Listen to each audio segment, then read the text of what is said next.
dimensions. So use the diamond or a pear. Yeah. Okay, let's do it. So I'm going to put the primer on. Now, last week we were talking about things about oily skin. Yes. Could you use no combination you want to use? A combination of. But if a person has a really oily T-zone, Yeah. but an exterior of dry skin, you'd use the mattifying or perfecting Because on it's the going to come through. yeah. So that's a good thing. If it's combo, use a combination. If it's dry, use something hydrating. If it's normal, you can go for an illuminating. And if it's oily, you want to go for a perfecting or a smoothing or a mattifying. But also, these are not rules, they're guidelines. It's not always going to be the same for one or the other. And today I'm going to use a hydrating one because part of the word natural is to make the skin be as glowy and beautiful as possible. So let's get into it. I'm going to use a kind of dense buffing brush. It's just mini. I like this one. Also, last week, some of you were very generous putting product on the face. Yeah. This is way too much, but it's better to have more on your pan instead of having to reapply because that can get into contamination. But I always take a little bit off and spread it out into my brush. I don't take the whole globule of it and then throw it on. If you've got too much product on the face, again, you have to take it off. Like, there's just certain things that there's no way to save it after it's on there. So we're just going to do a nice light. Also, if somebody can't see, please let me know. So dependent on the brush you use, you can do like nice painterly strokes like this. When you have a circular dense brush, I do like to do like circular motions. And see how I'm still not dipping into the entire product, I'm just gliding it a little bit as I go onto the brush. Get it nice and in there. As you can see, I tend to save the centre of the face last for primer. There's no rhyme or reason why I do that, that's just my own flow. And also with primer, don't put it on the eyelids because everything you put on the eyelids after this will slip off and it will be surfing anywhere but where you want it to be. Nice and fresh.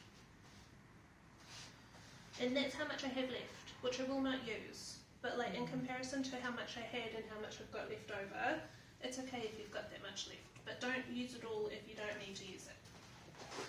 Shove this down here. Okie dokie. So, now we're going to do the foundation. So I take a little bit, I disperse it onto my brush. Boomskies. Let's do this. So with this particular brush, I do like to stipple. Which You're just still using a means dense that brush? yes, Short dense brush? still a short dense brush. She's a little bit fluffy. She's not like super dense. I find that fluffier ones have a better dispersion of product on the face.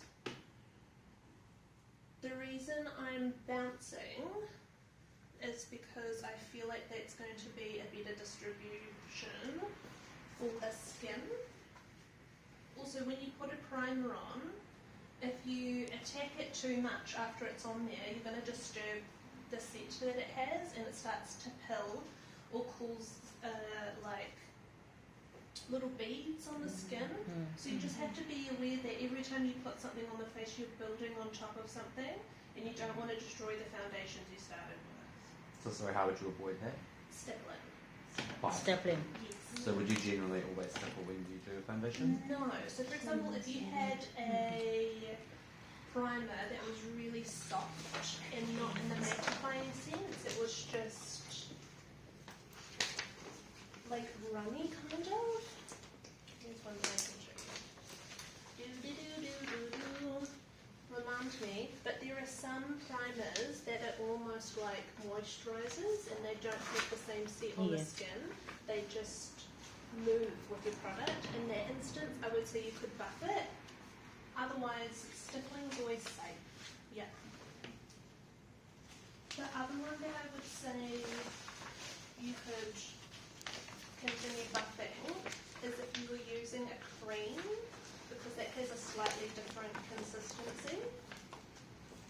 Cream is in like cream foundation. Definitely. And you would buff that. Yes. So as you can see, I am buffing on the outer edge. That is because it's going to buff into and down the neck, but I'm going to keep the buffing at a real minimum on the centre of the face. So I'm going to have a nice generous layer.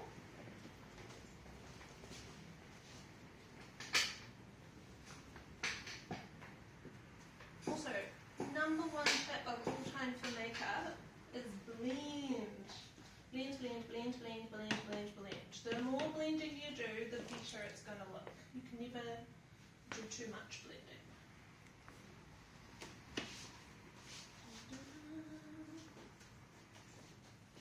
Okie dokie. Nice buff down there. Don't forget to put the blend on the bottom of the neck. You're not putting product down there, you're just buffing up the foundation. No, so that's also a little bit of a tricky question. I personally pick and choose when I put foundation on my eyelids. The reason is for the same reason that you don't put primer on there. It will shift your product, but some people can wear foundation on their eyelids. I find I can. Yeah, see, whereas I can't. So it really depends on your client and yourself and what you're comfortable with working. If I use an eyeshadow primer, it's all good, but if I put foundation on my eyeballs, I always get creasing. So yeah, we're lucky. And same again as well, this is the excess foundation. That was one pump. That's a pretty decent coverage. So you don't really need to have any more than that. Right, let's get into a little bit of the scary stuff. We are going to do... What's it called? Dun, dun, dun, dun, dun. Are you doing liquid? Yes. Oh, no. What is this called? No. Concealer. Concealer. Oh my god. I'm so hot and bothered today. I'm so hormonal. I'm like bloated. And like, oh my god. Just one of those days. Right, so as Sinead just said, we are going to do a cream contour today. Just to really throw you I have one at home. Contour. But what's actually doing my concealer? Yes. So this is a concealer. We haven't touched on concealer prior. This is a light one, but it's mostly the same colour as your foundation. There are two colours you should use for your concealer. One to cover up blemishes, which should be the same, and another to bring highlighting points to the skin, which should be a shade or half a shade lighter. Are we good? So same shade for Covering up blemishes covering up or any like discoloration, blemishes or discoloration. Yeah. and then a lighter colour for highlighting spaces. Okay, so I'm going to take just a little bit over here and a little bit over here. Same on the other side. Dun, dun, dun. I'm also going to put a little bit on the nose. I also like to pop it under the nose here. You don't have to, but I find that redness often peeks through the skin, and just on the chin.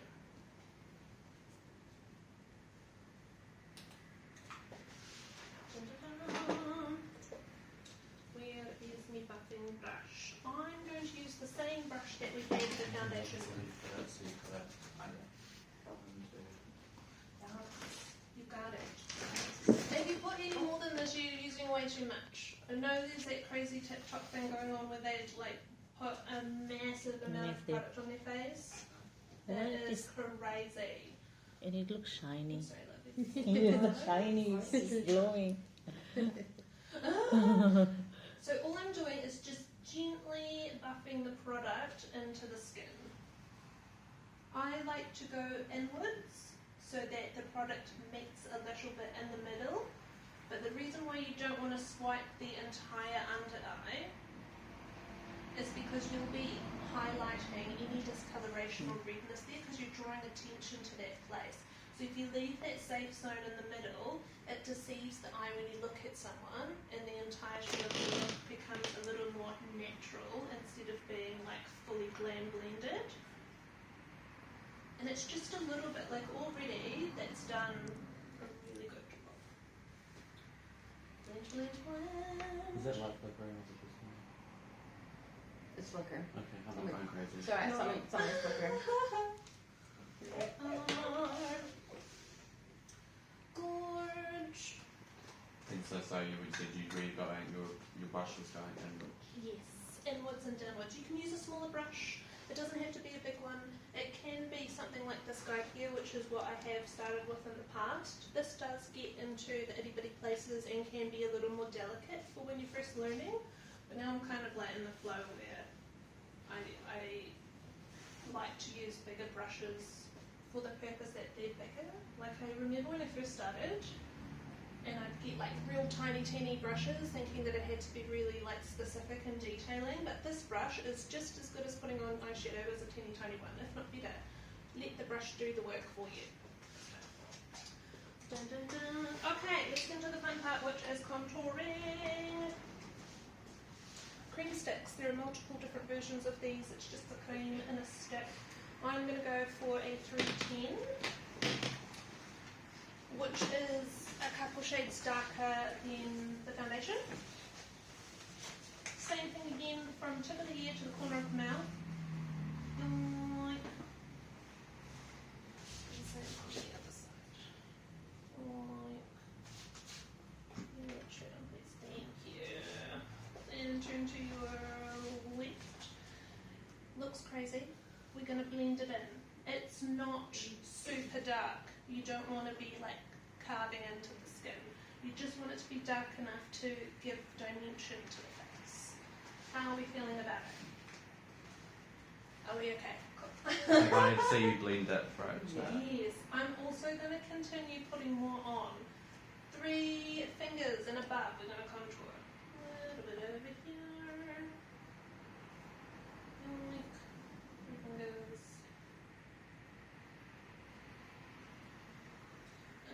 No, I won't do We've all just hit it. Okay, same brush again. No, otherwise we'll use a small one. Slightly smaller brush, still fluffy, but a little bit of density to it. Can you turn to your left again, please, love? I am, this time, circular motioning the product onto the skin. The reason is, with cream products, they have a lot more give than what a liquid foundation does. So a liquid foundation, mostly as soon as it oxidizes, it starts to grip to whatever you put it on, which is the skin. For a cream product, because it's wet, you have much more time to blend through. You don't have to be as delicate, but I'm still not like hacking at it. Dun, dun, dun. Take a little bit of the excess under here and onto the other side. Dun, dun, dun. Would there typically be a reason why you would use a cream contour first? Yes, Okay. so a cream contour has a better detail and depth to it. So if you have a powder and you start doing contouring with the powders, it's very superficial and it sits on top of the skin. Whereas a cream contour has a little bit more natural illusion than a powder. So we are still going to settle with this with a powder. So like someone like me who likes a lot of contour and I Like a like strong really looking contour. strong, yeah, would I be better off using a You could do both. Both. You yeah. could do this underneath in like powder and then, you know, how you finish off with your, yeah. like if you like, I like quite a strong one too. Not over the top, but I've got chubby cheeks, so. I like a strong one. Yeah. So it just adds It doesn't seem dimension, much like how in So lighty. eyeshadow, if you No just use one difference. colour, it's just Yeah. one colour.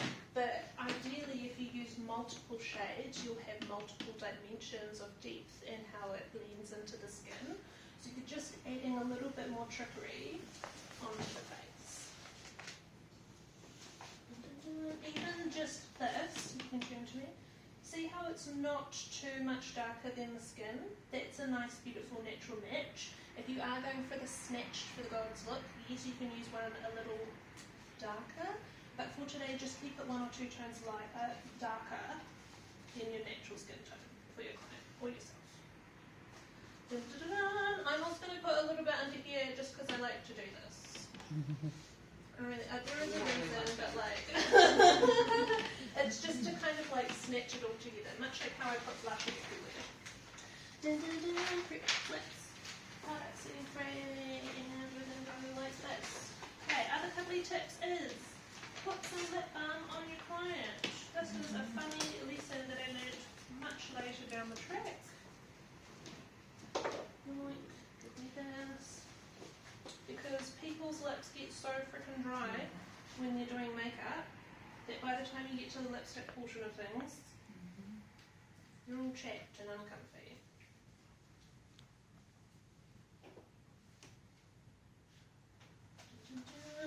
Beautiful. Okay, now we're going to get into the sunscreen with the powders, which are real powders. Dun, dun, dun. Sorry, gorge. Dun, dun, dun. Product.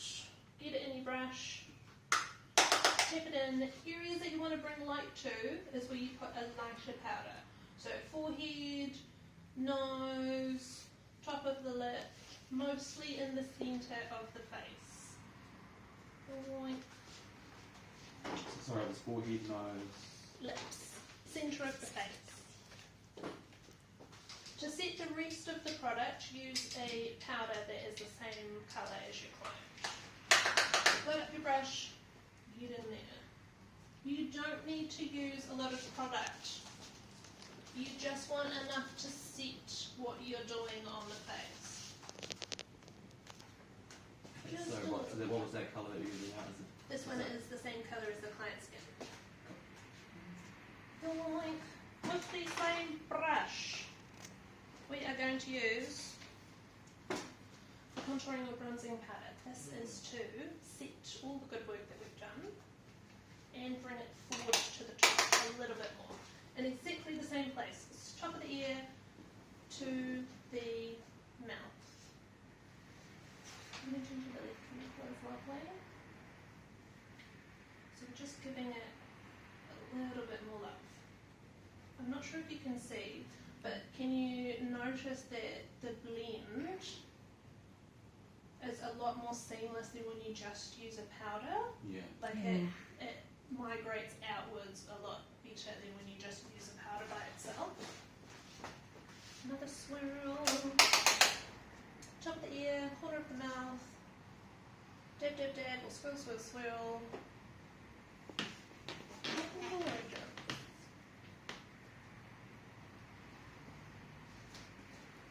Dun, dun, dun. Back on top of the head, just so you're setting up that contour as well. A teeny tiny bit in the hairline, so you're blending it outwards, because you also don't want your client to have a gorgeous looking mask on. And again on the chin. Make sure it's symmetrical. Gorgeous. Okay. Setting spray. Really hard work needs to be saved. This is like pressing Control Save on your Word document when you're halfway through your documentation. Okay. Thank you. It also brings back all of the glow to the skin. Sorry, I got you real hardcore. What is that again? Setting spray? I will take the picture. I walked that one big in the right hand. Yes! But see how it just kind of like brings the skin back to life when you put some setting spray on? Setting Instead of spray. it just Setting being like spray, a dense product.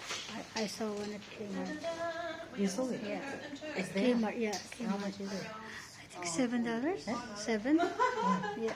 have to go. I have to go with you. Yeah. We'll go together. You know that I'm going. You going now? Yeah. Oh my God. I always go. Tomorrow. Okay, how are we feeling? This part you want to real pay close attention to. hustle in, hustle in. I'm gonna sprint through it, okay? We ready? This is how you pencil and stencil the eyebrows. The first portion, nook of the nose here, straight up. This is where we're going to make our first indentation. As you can see, my indentation's very light because she's going to get taken off later, but I still need to see what I'm up to. Same on the other side.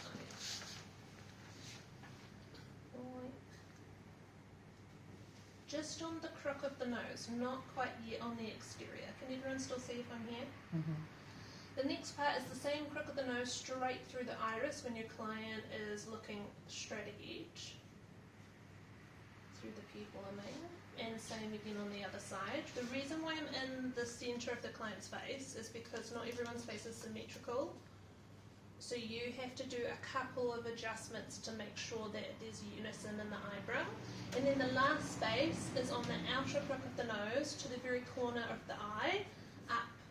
So that's going to be the end. Right, and same on the other side. Right on the corner of the eye. Ta-da! Looks crazy, but this is your guideline. Okay, how are we feeling? We're all good? Wonderful. All we're going to do is pretty much go connect the dots. So I'm going to do this side first. And as you can see, I'm doing feather strokes. If you do this on someone's eyebrow, no. Feather strokes help to mimic hair. See how that looks much better than just drawing like a straight on eyebrow? I don't know why, but it just does. And all you're doing is connecting one end of the line to the other in thirds. You don't want to keep going because these two sections are going to be very different from each other. And you just kind of keep giving it some love until you're happy about where they are. I always do one eyebrow first and then the other so I can see what I've done on one instead of trying to like match up. Dun, dun, dun. And it doesn't have to be crazy. Like if your client has really light eyebrows, you don't need to be giving them like fierce as like Instagram eyebrows unless they ask for it. The other thing I've learned about eyebrows is that they don't even have to be eyebrows, you just have to create an illusion of where they might have existed. So I'm turning the edge of the tip of the brush to an angled side so I can get a little bit more hair-like strokes.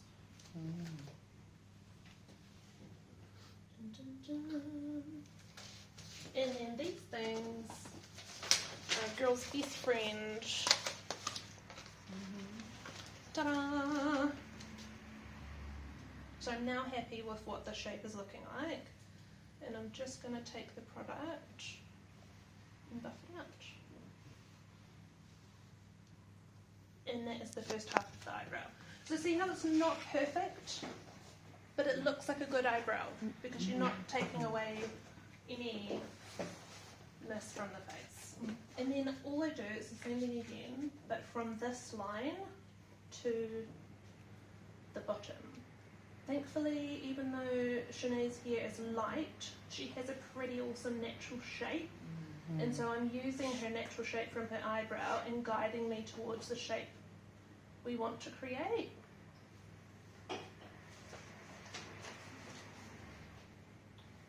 And then I just keep going until I feel like the end result is where I want it to be.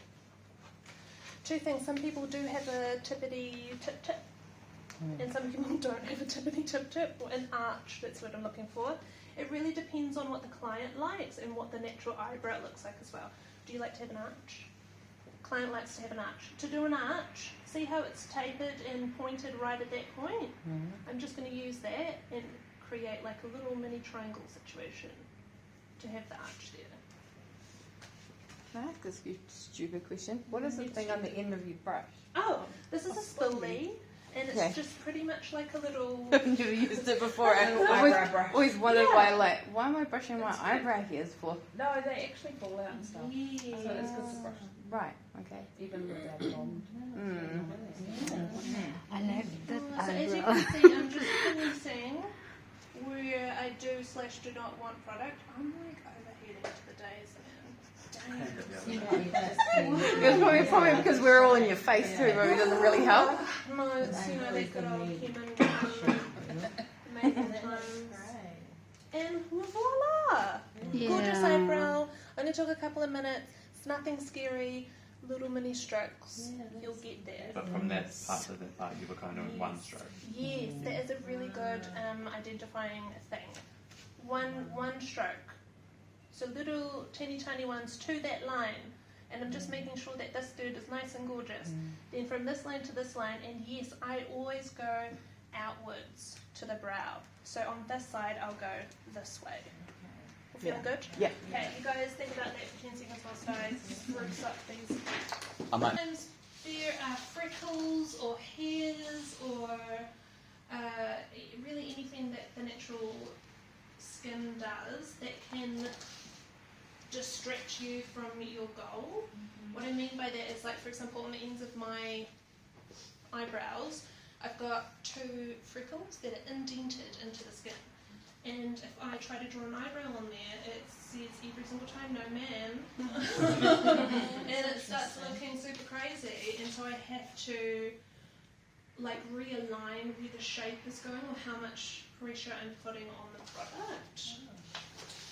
So just a couple things to look out for. But yeah, super easy, super beautiful. By super easy, I mean like on the 10th time you'll feel comfy. On the first time, yes, it's super scary, but like you'll get there. Brows were like my enemy when I started. I'm scared. Yeah, I sucked. I sucked. And now she can see the face coming. I've never drawn my own on before. Yeah, I had no idea what I was doing. These brows every freaking day take me longer than the rest of my entire face. Why? I think, oh, my eyeshadows do. But I think the biggest thing to remember is the whole sisters, not twins. Yeah, Sometimes I twins. try to get twins, and then my twins become symmetrical because my face isn't symmetrical, and then I get mad at myself. They'll never be identical. Takes me And longer there'll always to be get one that is good. So the pigment is easily matched between one eye and another. So everybody has one eye that picks up more pigment than the other. There aren't really any rhymes or rules to it, it just does. Lift up the brow and place the eyeshadow primer all over the lid. I like to leave a teeny tiny imaginary line between the skin and the eyebrow. This is actually probably a really good idea that I use this stencil. Yeah. And sorry, so why do we use it again? I just didn't get to writing it down.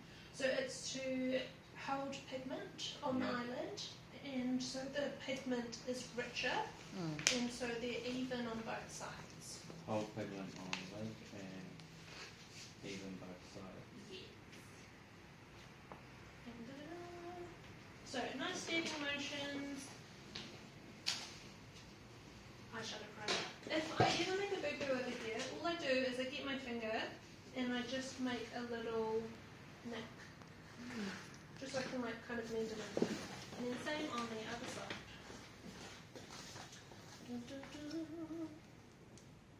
You don't need to use a lot. When it comes to makeup, less is more. Is primer normally clear? Or is it coloured? Not always. So there are primers that are coloured. A lot of special effects makeup will have very pigmented primers. Say for example you want to do like a crazy red eyeshadow, then there are red pigment eyeshadow primers. But it really depends on what brand, what you're going for. Revlon have a really good generic one which is just very like taupe coloured. Do you say taupe or taupe? I say taupe just in case you don't know that. I don't even know what colour it is. It's like a really, it's like this colour. That's kind of like a taupe. It's like a browny, beigey, taupey colour. Okay. After you have the eyeshadow with your primer on, it is set, good to go. We're going to choose a transition colour. This is when the fun stuff happens. Everything else I want to pretty much be nice and beautiful and natural. But we can have fun with the eyeshadow today. I'm going to choose green and blue because I just think it's fun. Transition colours. Semi-hard to explain. They're usually like a meh colour. What I mean by that is, like, say for example, this would be a nice transition colour for like this green over here. A transition colour is usually a light colour that you put in the